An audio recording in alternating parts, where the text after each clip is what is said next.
अस्सलाम वालेकुम। आज हम बना रहे हैं गुड़ वाले मीठे चावल, पंजाब में बनने वाले गुड़ वाले मीठे चावल। वीडियो के एंड तक लाजमी देखें, चैनल को सब्सक्राइब करें। अस्सलाम वालेकुम। उम्मीद करता हूँ सब खैरियत से होंगे। अल्लाह ताला आपको अपने अमान में रखे।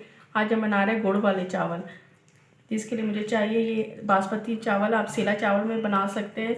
ये मैंने इसको आधे घंटे के लिए भिगो के रख दिया है। आधा किलो चावल है, 2 गिलास इसको भिगो दे। भिगोने से होता है कि चावल अच्छे बनते हैं।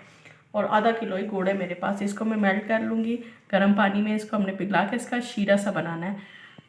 1 कप घी है और किशमिश है, ड्राई फ्रूट आप अपनी मर्ज़ी से डाल सकते हैं। किशमिश है, सौंफ है, बादाम है, इलायची है 2 से 3, नारियल है और ये एक बादियान का फूल है, दालचीनी 2 लौंग है। अब अपनी रेसिपी शुरू करते हैं।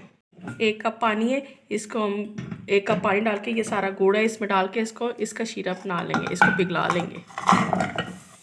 तो हम इतना पकाएंगे कि ये गुड़ सारा मेल्ट हो जाए। इसी तरफ हम एक पैन में ये पानी उबालने के लिए रख देंगे। चावल हम इसे बॉईल करने हैं। हम इसमें चावल डाल लेंगे।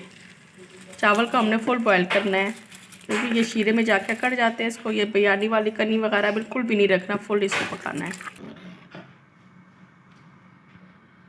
चावल हमारे देखें फुल पक चुके हैं, गल चुके हैं। अब इसको मैं छान लूँगी। चावल देखें मैंने छान लिया, इसको ठंडा होने के लिए रख दूँगी। दूसरी तरफ मैं इसका शीरा बना लूँगी। बिस्मिल्लाहिर्रहमानिर्रहीम। अब घी डाल लेंगे कढ़ाई में। इसको घी में बनाएं। मीठे हैं तो मीठा घी में ही अच्छा लगता है। ऑयल में इतना अच्छा इसका टेस्ट नहीं आता। घी या देसी घी है आपके पास तो उसमें बना लें। अब ये लौंग, बादियान का फूल और दालचीनी का टुकड़ा ये भी हल्का सा डाल दें ऑयल में। ये ज़रा हल्का सा फ्राई हो जाए, खुशबू आने लगी। साथ ही ये इलायची भी डाल दें, साथ ही ये सौंफ भी डाल दें। ड्राई फ्रूट आप अपनी मर्ज़ी से डाल सकते हैं, जो भी दिल करे। नारियल भी डाल दें।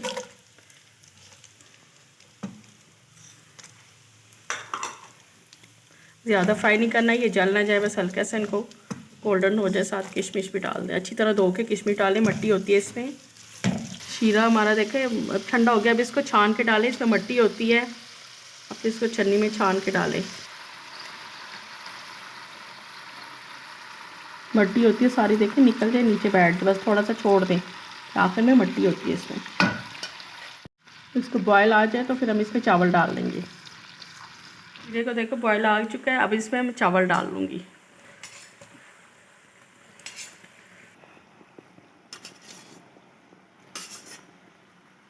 और अच्छी तरह इसको मिक्स कर लें।